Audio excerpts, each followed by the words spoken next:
Rental services are a way to use a service or an item for a set period of time. It can be an apartment or a car, and if you're in Japan, well, you can rent human relationships. It can be a girlfriend, a boyfriend, a mom, or the freaking full family course, bro. Rent a Girlfriend gave us that glimpse of the erotic fantasy of making your rental GF fall for you if you pay her enough. Like that's ever gonna happen. But the reality is that these services exist for a root problem, and that is loneliness. And two mangas that I have read that address these issues and sad problems are Brother for Rent and A Day with Rinko-Chan. So if you want to read a short depressing manga that does not overstay its welcome, these two are the GOATs. And if you want your daily dose of depression, sure, why not? So Brother for Rent is about Kanami, a little girl who was offered a brother for rent. The guy who offered her was Makoto, who saw her crying on a swing in the park while he was passing by. He listened to her story of her parents dying in an accident and wants her brother to go back to being her usual big brother that is reliable. So that's basically the overview of the first few chapters, and let me tell you, this manga is just depressing. It tackles loneliness, being a shut-in, bullying, abuse, abandonment, and loss.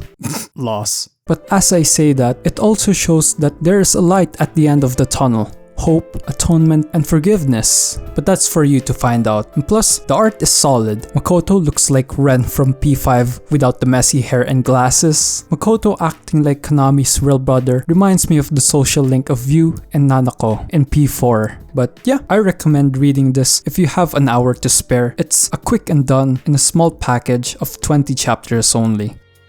So moving on to the second manga, and the title is A Day with Rinko-Chan. So the story is basically centered around Rinko and Haruno, each of them having their own fucked up problems, Rinko being abandoned by her mother, Haruno being homeless, and his only hope of finding a place to stay for the night is to become a kept man, aka being a prostitute. And somehow in some way, fate made them bond and form an outrageous but wholesome relationship. Rinko becomes a sugar mommy and pays and accommodates Haruno, while he provides Rinko with his cooking skills and company. You get to see this weird situation flip on its head when Haruno starts caring for Rinko little by little, learning to be empathetic since he has a problem of being a yes man, putting on a mask and just going with the flow with the girl he's around with at that time. It's wholesome and fucked up at the same time, dealing with issues like past abuse, loneliness, empathy, and learning to love yourself. It's literally just sad porn, bro. And also, I like the art because it has this charm of using screen tones to reflect Rinko's mental state. Well, that's just my observation. When Rinko is all alone, it's dark, murky, and just suffocating to look at this poor little girl. But whenever she's with Haruno, or she's just thinking of Haruno, the page just lights up, the white overpowering the dark colors, giving the impression of her escaping from her hardships, easing the black muck inside her heart, and giving her the comfort she needs to keep going forward.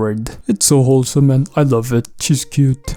These two mangas are pretty great. I love the message that they convey to the audience. Even if you are in a situation that you have no control over, just remembering that there are people out there that can at least support you in those hard times. They can bring in a new perspective on how to cope and handle the situation. But obviously, it does not happen all the time. But if there's a support out there, make sure to reach out to it. And yeah, that's pretty much it. Like and subscribe. Leave a comment. What do you think of these mangas that I've suggested or recommended? Are they pretty good or whatever? I mean, they're pretty good in my opinion. So yeah, see you guys. Bye.